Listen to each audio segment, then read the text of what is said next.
Bonjour à tous et bienvenue dans cette vidéo où nous parcourons ensemble le polycopié du chapitre TR5, équilibre de complexation. Dans ce chapitre, nous allons tout d'abord présenter ce que sont les complexes et comment les décrire par la nomenclature. Puis nous allons voir que les réactions de formation et de dissociation des complexes en solution sont décrites par des constantes d'équilibre, de la même manière que la constante Ka est utilisée dans les équilibres acide-base. Ici, nous allons voir quelles sont les constantes que l'on peut trouver dans les tables thermodynamiques pour décrire tous les équilibres qui se produisent avec des complexes. Puis nous allons voir dans une troisième partie que, de la même manière que pour les équilibres acide-base, on peut tracer des diagrammes de prédominance pour prévoir qualitativement le comportement des complexes, et des diagrammes de distribution. Enfin, dans une quatrième partie, nous ferons quelques applications sous la forme d'exercices pour voir comment on peut, en utilisant les méthodes que l'on connaît déjà et les nouvelles définitions vues dans ce chapitre, prévoir la composition de solutions sièges de différents équilibres de complexation. Introduction. Les complexes sont des édifices polyatomiques qui peuvent se former spontanément lorsqu'un métal ou un ion métallique est en solution. Ils s'entourent alors de différentes molécules qu'on appellera les ligands. Ces édifices ont un grand intérêt en chimie, du fait qu'ils vont conférer au métal des propriétés particulières. Par exemple, on voit en deuxième année que les complexes de métaux sont des catalyseurs très performants en chimie organique qui permettent de faire des transformations à haute valeur ajoutée. On les utilise aussi en chimie des solutions, en particulier en hydrométallurgie, qui est la discipline qui consiste à prendre des solutions obtenues en dissolvant des minerais qui contiennent des oxydes de métaux impurs et en les purifiant par différentes réactions jusqu'à obtenir des métaux purs. Enfin, on les trouve aussi dans les dosages, puisque lorsqu'on forme un complexe métallique, il est souvent coloré, et que cette couleur va aider à détecter l'ion métallique. Grand 1, présentation des complexes. Petit 1, définition. Un complexe, c'est l'association d'un métal central, qui peut être neutre ou ionique, et de plusieurs espèces, qu'on appelle des ligands, et qui forment donc un édifice qu'on va souvent noter M, L, N. Les ligands sont des molécules ou des ions qui possèdent au moins un doublet non liant, ce sont donc des bases de Lewis. Par exemple, l'ion Cl-, l'ion Cn-, la molécule H2O, etc. On appelle la coordinance d'un complexe, ou son indice de coordination, le nombre de liaisons métal-ligand dans le complexe. En général, les complexes sont notés entre crochets, avec la charge totale du complexe à l'extérieur des crochets, comme on peut le voir dans cet exemple ici, l'ion hexacyanoferrate 2, qui est constitué d'un ion fer 2+ au centre, entouré de 6 ligands cyano, donc des ligands Cn-, avec une charge totale de 4- qui est indiquée à l'extérieur des crochets. Si un ligand est lié au métal en faisant une seule liaison, comme c'est le cas ici des ligands Cn-, on dit qu'il est monodentate. Exemple, les ions chloro, cyano, hydroxyde, la molécule d'eau, la molécule d'ammoniac sont des ligands monodentates. Si un ligand fait plusieurs liaisons avec un métal, on dit qu'il est polydentate. Deux exemples classiques de ligands polydentates sont ici le ligand éthylène-diamine et le ligand éthylène-diamine tétraacétate. Pour ces deux ligands, on voit qu'ils ont plusieurs fonctions qui sont des bases de Lewis, donc avec des doublets non liants. Dans le cas du ligand éthylène-diamine, 2 fonctions amines. Il va donc pouvoir faire 2 liaisons avec un métal et on dira qu'il est bidentate. Dans le cas du ligand éthylène-diamine tétraacétate, il y a 2 fonctions amines, ainsi ici que 4 fonctions carboxylates. Autrement dit, il va pouvoir faire 6 liaisons avec un métal, on dit qu'il est hexadentate. Ces deux ligands sont très classiques, donc c'est bien de les retenir, même si vous n'êtes pas obligé de les retenir par cœur.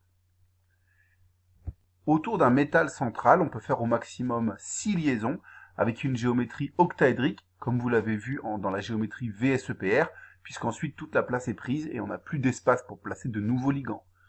Dans le cas où on utilise un ligand bidentate, comme le ligand éthylène-diamine, on va donc pouvoir mettre au maximum 3 éthylène-diamines autour d'un métal central, comme dans l'exemple qui est ici avec l'ion triéthylène-diamine cobalt 3. Dans le cas de l'EDTA qui est hexadentate, on pourra mettre au maximum un seul ligand EDTA par ion métallique, comme on le voit ici dans l'exemple qui est dessiné, où on a un ion Fe2+, qui est complexé par l'EDTA. On voit que l'EDTA occupe les 6 positions de l'octaèdre autour de l'ion Fe2+, et qu'il n'y a plus de place pour d'autres ligands. Petit 2, nomenclature et nombre d'oxydation du métal dans un complexe. Lorsqu'on nomme un complexe, on nomme d'abord les ligands, puis l'ion métallique, puis son nombre d'oxydation. Commençons par la nomenclature des ligands.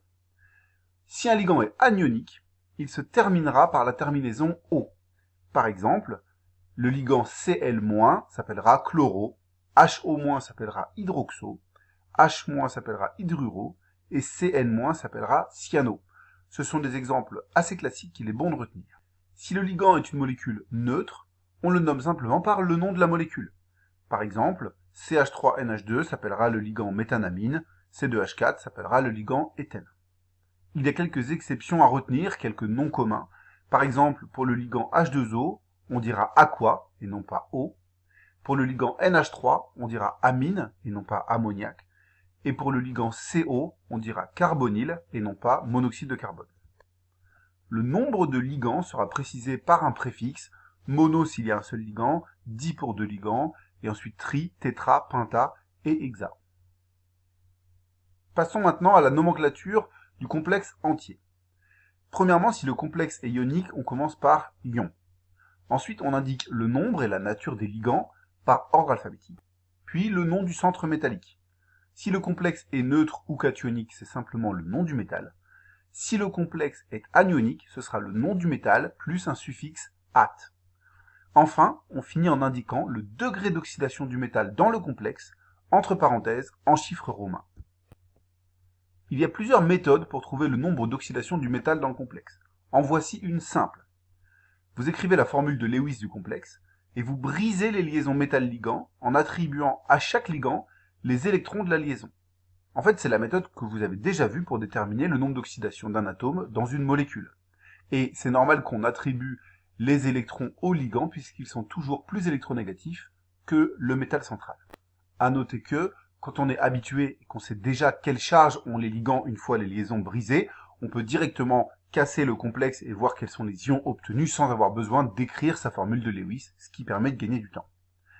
Une fois qu'on a séparé le métal et les ligands de cette façon-là, il n'y a plus qu'à observer quelle est la charge du métal, et ça nous indique son nombre d'oxydation dans le complexe. Pour bien comprendre tout cela, voici une application à faire au dos de la feuille. Nommez les trois complexes suivants en utilisant les règles de nomenclature que j'ai expliquées juste avant. N'oubliez pas de déterminer le nombre d'oxydation du métal puisqu'il convient de le mettre entre parenthèses à la fin du nom.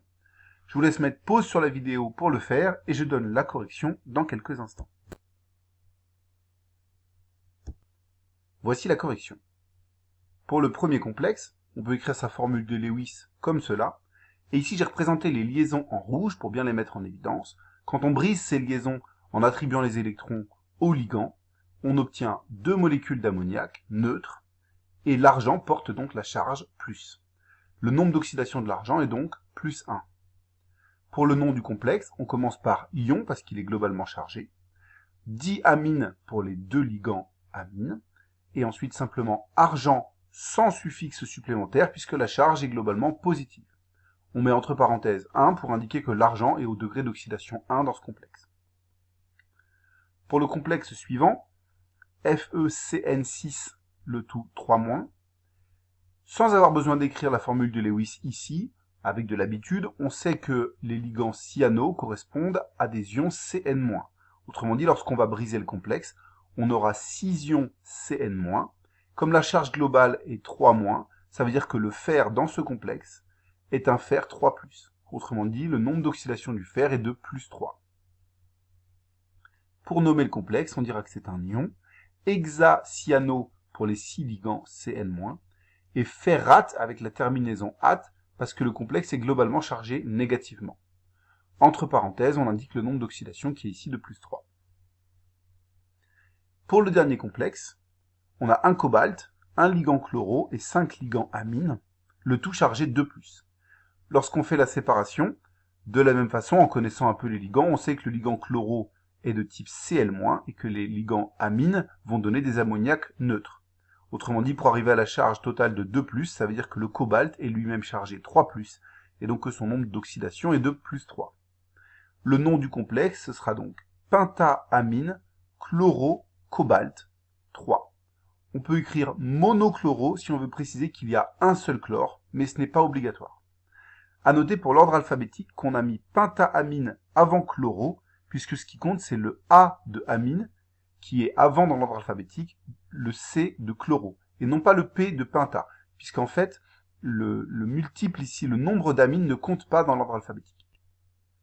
Maintenant qu'on a vu ce que sont les complexes et comment les décrire, on va voir comment ils réagissent et on va voir quelles sont les constantes d'équilibre qu'on trouve dans les tables thermodynamiques et qui permettent de décrire ces réactions dans la vidéo suivante.